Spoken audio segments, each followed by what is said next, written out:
Cambia para Teleoro. WPRB-TV, Canal 13. Fajardo, San Juan.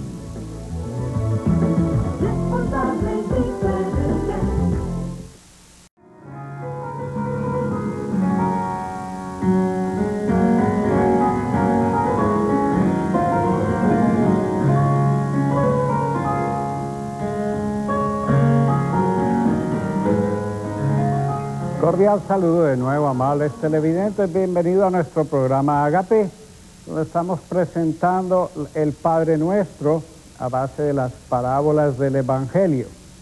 Recordemos que oramos al Padre Nuestro, el Padre de todos, el Padre común que está en el cielo. Todos somos hermanos, hijos del mismo Padre. Que su nombre sea santo, que sea conocido en cada rincón de la tierra. ¿Cuándo se va a conocer ese nombre del Señor?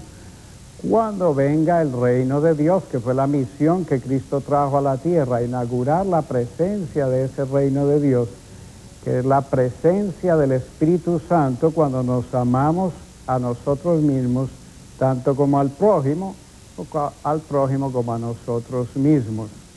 Lo único que nos hace falta es el pan de cada día, perdonar y perdonarse. ¿Por qué? Porque todos caemos en tentación, que es el tema de hoy, y que Dios nos libere del mal. Fíjense que no le pedimos al Padre que nos libere de la tentación, sino que no nos deje caer en la tentación, pero sí le pedimos que nos libere del mal, que es el tentador. La tentación viene de un tentador y vamos a ver en otro programa cómo opera ese tentador.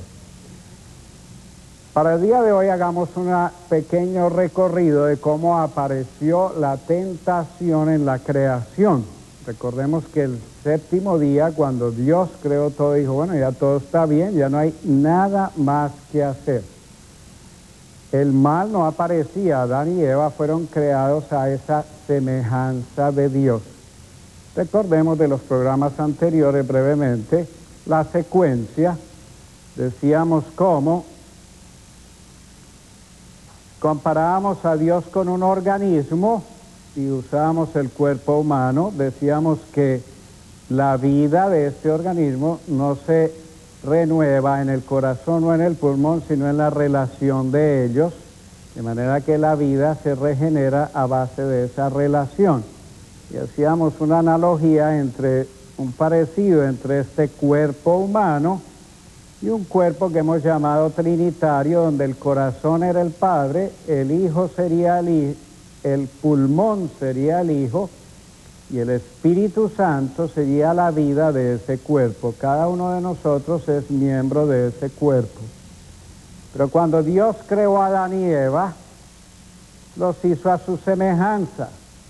De tal manera que Adán era la imagen del Padre, Eva era la imagen del Hijo, y el Espíritu Santo estaba presente en la relación entre ellos. Así que en la relación entre Adán y Eva, ahí estaba presente la vida misma de Dios, que era el Espíritu Santo.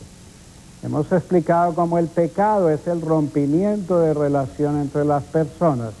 No sabemos cómo Adán y Eva rompieron esa relación, en qué consistió la razón por la cual ellos rompieron su relación, pero sí sabemos por la narración evangélica que hubo una tentación, que es lo que nos vamos a enfocar, qué significa esa tentación. Y sabemos cómo después de esa tentación apareció en el mundo la muerte. Cuando Adán y Eva rompieron su semejanza con Dios, apareció la muerte, y la serpiente aparece como el símbolo de la tentación. Sabemos también que después de que Adán y Eva pecaron, se ha empezado una lucha fratricida entre Caín y su hermano Abel, de tal manera que ya hasta hoy día, a través de la tentación, se ha ido destruyendo toda aquella obra de Dios, de que somos creados a la semejanza de Dios. En la tentación del paraíso, lo que hizo fue darnos a nosotros un SIDA espiritual. Fíjense ustedes que SIDA significa, la tentación es como un SIDA espiritual. ¿Por qué? Porque el SIDA es un síndrome de inmunodeficiencia adquirida. Después de la tentación, lo que se llama el pecado original, nos dejó a todos con un síndrome de inmunodeficiencia adquirida a la tentación y al mal. Cuando Dios creó a Adán y Eva, ellos no conocían el mal, tenían, por así decirlo, una inmunidad natural contra el mal. Después de que apareció la tentación, todos padecemos del mismo síndrome, todos somos frágiles y débiles ante la tentación. Es un síndrome del cual todos padecemos, consecuencia del pecado original. Ahora, la palabra tentación en la Biblia significa dos cosas. El número uno es la prueba, en el sentido de un examen o un concurso. Por ejemplo, las tentaciones de Jesús. Fíjense que así como la tentación trató de cambiar a Adán y Eva del plan original de Dios, las tentaciones de Jesús son un paralelo en el cual le van a tratar de hacer que Jesús cambie el reino de Dios por un reino terreno y que cambie la simplicidad del reino por el dinero y por el poder. El segundo significado de tentación es aflicción. Se refiere a una enfermedad, a un luto o un fracaso. Ejemplo, las tribulaciones de Job. Fíjense que Job era un hombre justo y sin embargo Dios le envió todas aquellas pruebas. Y la otra es la pasión y muerte de Jesucristo. Ahí vemos nosotros cómo el dolor humano es una consecuencia del pecado, del rompimiento de la semejanza con Dios. Recordemos que si hubiese en la tierra una persona que no rompe su relación con el prójimo, no tendría que morir, ni tendría enfermedades. Eso fue lo que le pasó a Cristo, no rompió la relación con nadie, no sufrió enfermedades y murió fue porque quiso, no porque tenía que morir. La otra persona es María, como ya lo sabemos. Así que esa tentación como prueba, la palabra exacta, tentación, significa, tentación como prueba, como examen, es la carnada del pescador para engañar al pez, o el señuelo del cazador para entrampar con malicia su presa. Entonces fíjense que por definición la tentación es exactamente lo mismo que un señuelo. Es aquello que utiliza el pescador para coger al pez o el cazador para coger a su presa. Y ese es el significado exacto de la palabra tentación. Así que tentación básicamente es una seducción, que vamos a ver en el próximo programa, cómo esa seducción se convierte en hábito y después en adicción y cómo salimos de las adicciones. Entonces, si han entendido la secuencia, amables televidentes, entenderán una cosa muy sencilla. Si no hay tentación, no se rompen las relaciones entre las personas. Luego, si alguien te ofende, ¿por qué no perdonarlo? La causa del mal es la tentación. Yo no soy culpable del mal. La causa del mal es la tentación. Y como todos padecemos el SIDA espiritual, ese síndrome de inmunodeficiencia, la tentación, pues entonces el culpable del mal es la tentación. ¿Por qué no perdonar a los demás? Por si a alguna persona le interesa el tema, vamos a dar unas cuantas razones por las cuales el perdonar es muy sano aún psicológicamente. La primera razón es que quien me ofende a mí lo hará también igual con otros. La persona que te hace daño a ti le va a hacer el mismo daño a otra persona. Yo he sido atracado por adictos 15 veces y yo sé que si a mí me lo han hecho 15 veces, lo habrán hecho 500 veces a otras personas, entonces ¿por qué yo me voy a ofender? Eso no quiere decir que yo no me proteja, pero vivir en depresión porque me sucedió aquello, pues mira, es parte del mal en el mundo. A Dios gracias que estoy vivo. Entonces una razón es, el que te hace mal se lo va a hacer a los demás. ¿Para qué yo aguantar resentimiento? Simplemente para yo envenenarme, no vale la pena. Una segunda razón es, si el otro cayó en tentación, ¿por qué yo también voy a caer en tentación no perdonándolo? De manera que se haría una carambola. Eso es lo que hace progresar el mal en el mundo. Es una reacción en cadena. No sé si los televidentes han visto las fichas de dominó, que están todas paraditas y uno toca la primera y la otra sigue tumbando todas las demás hasta la última. ¿Para qué continuar eso? Si yo perdono, yo impido que el mal se siga propagando en el mundo. Hay una razón más todavía para aquellos que no pueden perdonar y que viven resentidos con los demás. Como la culpa es de la tentación, si yo no me ofendo, pues no tendré que perdonar.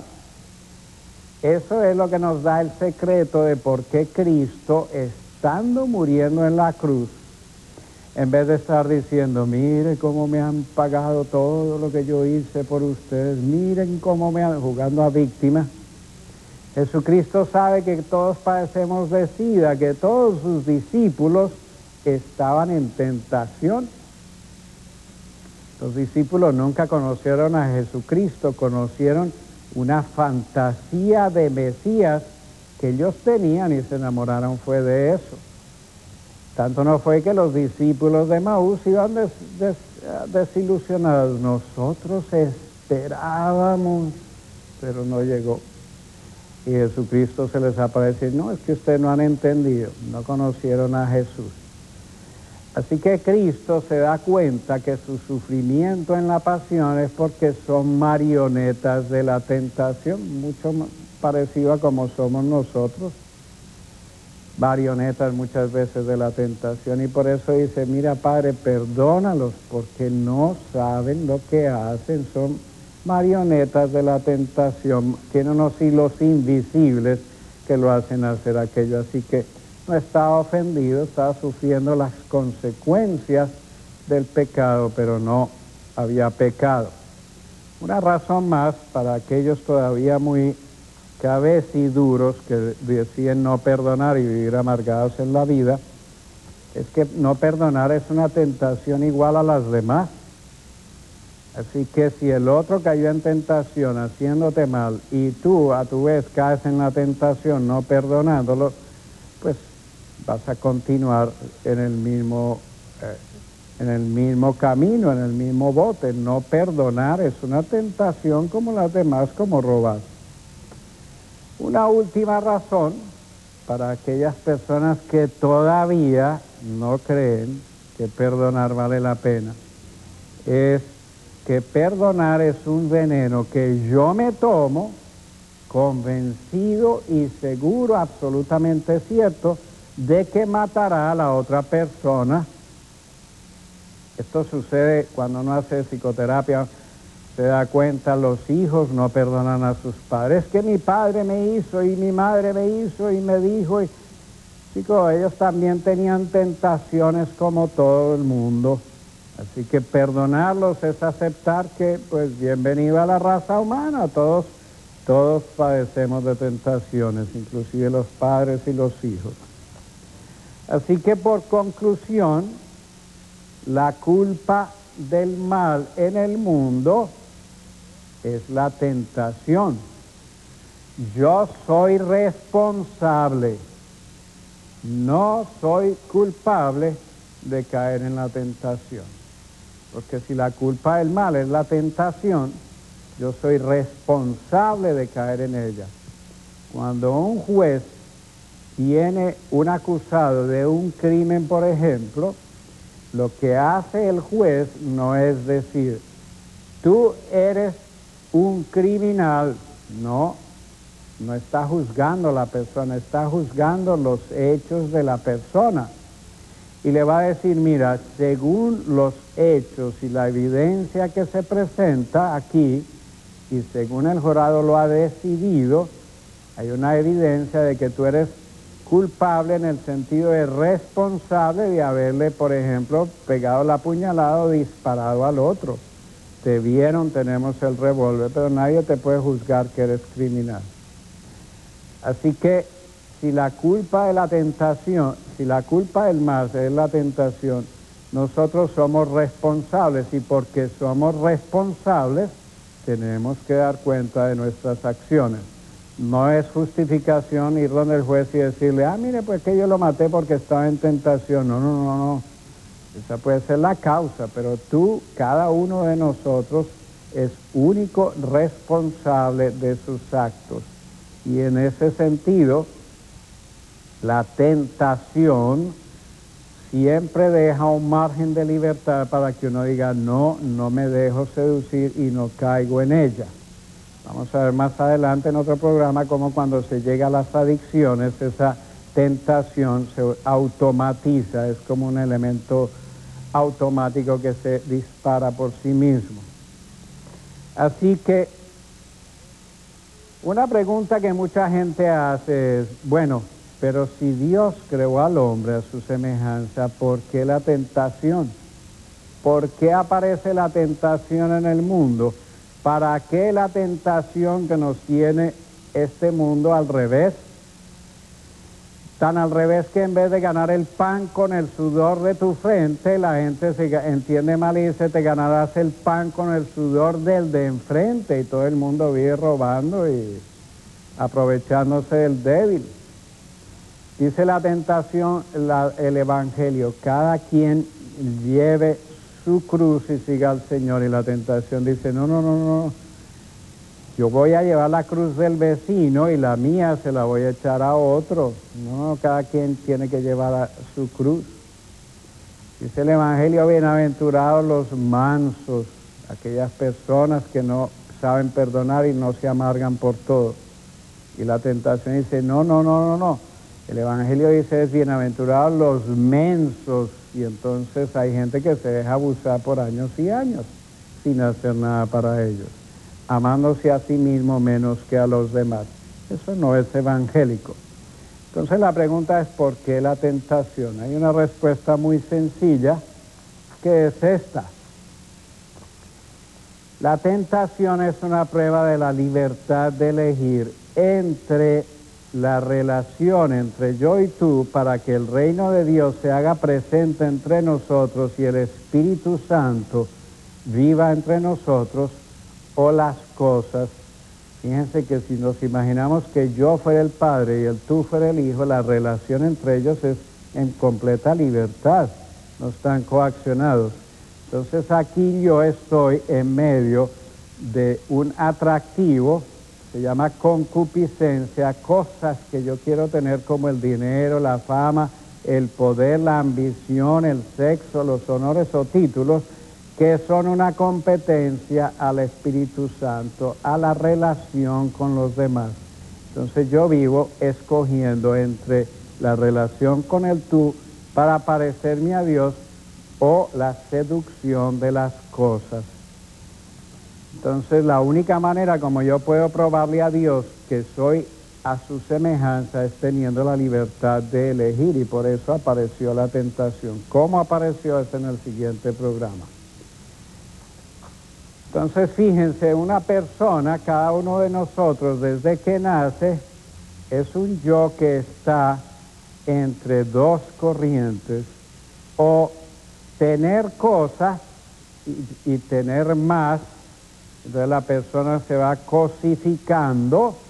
Mi descripción de la esquizofrenia es la persona que hace de las cosas personas y de las personas cosas.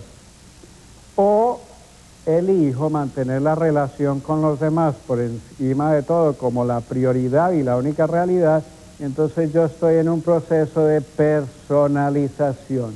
Aquí me voy personalizando a la semejanza de Dios. Aquí me voy cosificando a la semejanza del mal en el mundo. Así que por eso es la libertad Dios no puede saber si yo soy libre o no hasta que yo no elija.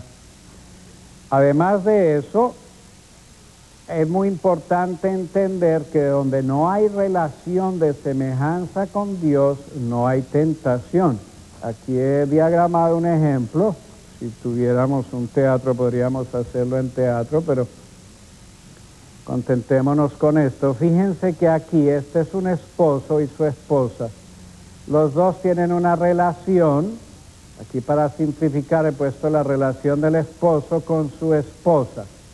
Esta relación es de semejanza con Dios. Ahí existe la vida del Espíritu Santo. Resulta que este esposo se consigue un amante. Y entonces empieza a ver todo color de rosa, como he tratado de pintar esta flecha de aquí. Se consigue un amante y entonces el esposo dice, yo no entiendo por qué con mi mujer no me entiendo y con mi amante sí, no tenemos ni un sí ni un no.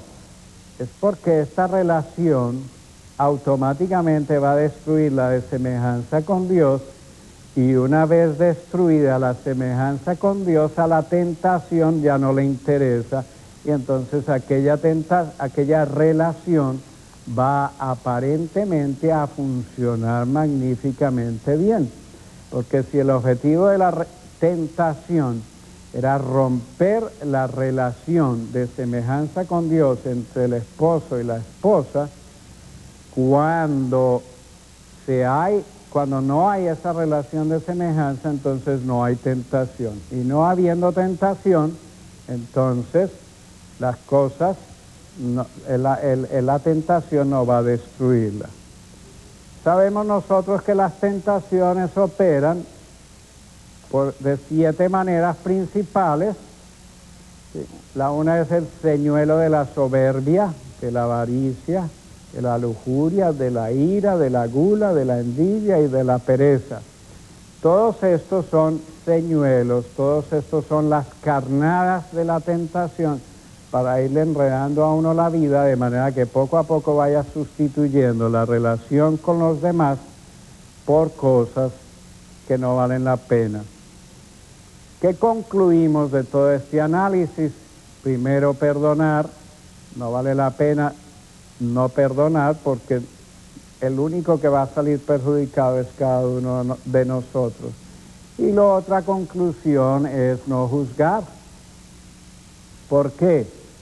Porque si ya sabemos que la causa de la tentación, la causa del mal es la tentación, cuando veas una persona, vamos a ver un drogadicto, un alcohólico, una persona que tú no consideras que se ajusta a las leyes de la sociedad, en vez de decir, gracias te doy Señor porque no soy como los demás, con humildad vas a decir, gracias Señor porque no me has dejado caer en esa tentación. Entonces nunca juzgar.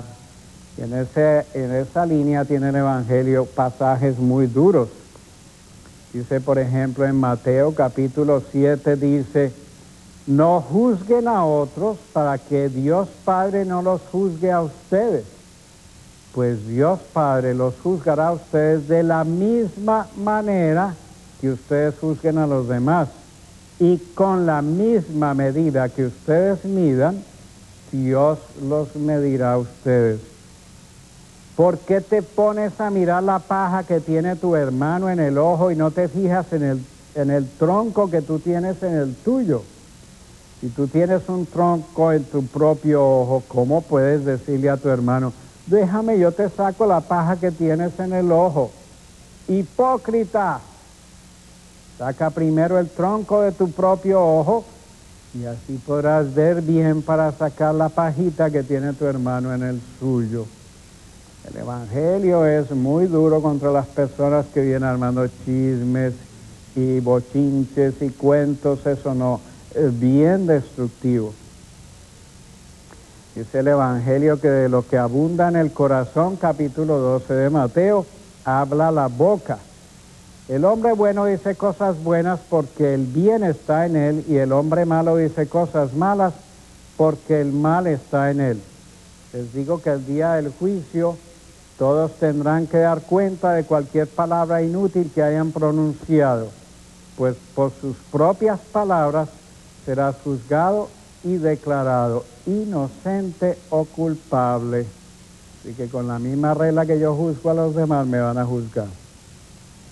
Dice Mateo 23, hablando de los fariseos, guías de ciegos, cuelan el mosquito, pero se tragan el camello.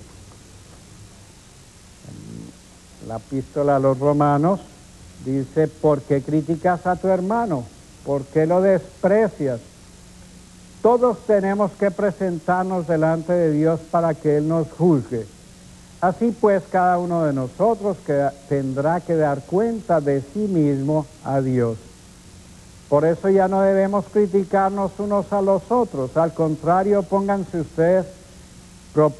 ustedes no hacer nada que sea causa de que tu hermano tropiece o que se ponga en peligro su fe. No den pues lugar a que se hable mal de la libertad que tienen, porque el reino de Dios no es cuestión de comer o beber determinadas cosas, sino de vivir en rectitud, paz, alegría por medio del Espíritu Santo. Quien de esta manera sirve a Cristo, agrada a Dios y es aprobado por los hombres, va a vivir buenas relaciones con los demás.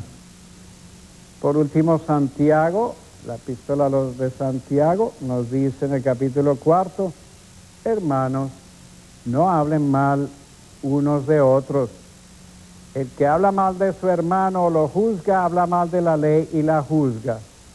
Y si juzgas a la ley, te haces juez de ella en vez de obedecerla. Solamente hay uno que ha dado la ley y al mismo tiempo es juez. Y el que es juez puede salvar o condenar. Tú, en cambio, ¿quién eres para juzgar a tu prójimo? Recuerden ustedes que cuando uno juzga a los demás es simplemente porque no son a nuestra imagen y semejanza, y Dios nos creó a todos a su imagen y semejanza, la imagen y semejanza de los demás. Una vez más, démosle gracias al Señor por la penumbra de la noche y la claridad de la mañana, por el descanso, el alimento y el cariño que recibimos cada día. Ayúdanos a cumplir nuestro deber, a hacerlo cada día bien hecho y a crecer en el amor un poquitito más cada día, haciendo así tu reino una realidad visible entre nosotros. Por Cristo nuestro Señor. Amén. Les manda a decir Dios que los quiere mucho y de gratis por lo que ustedes son. Si quiere dejarse querer, que la felicidad los atropelle sin tumbarlos. Muchas gracias.